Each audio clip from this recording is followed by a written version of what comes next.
നിന്റെ ഏകാന്തമാ ഓർമ്മതൻ വീതിയിൽ എന്നെ എന്നെങ്കിലും കാണും.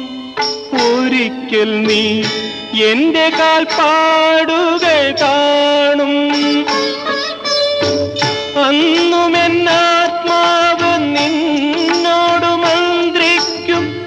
നിന്നെ ഞാൻ സ്നേഹിച്ചിരുന്നു. രാത്രി പകലിനോടെന്ന പോലെ യാത്ര ചോദിപ്പൂ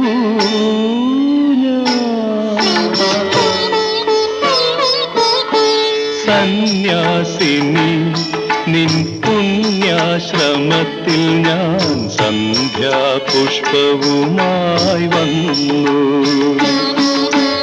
ആരും തുറക്കാത്ത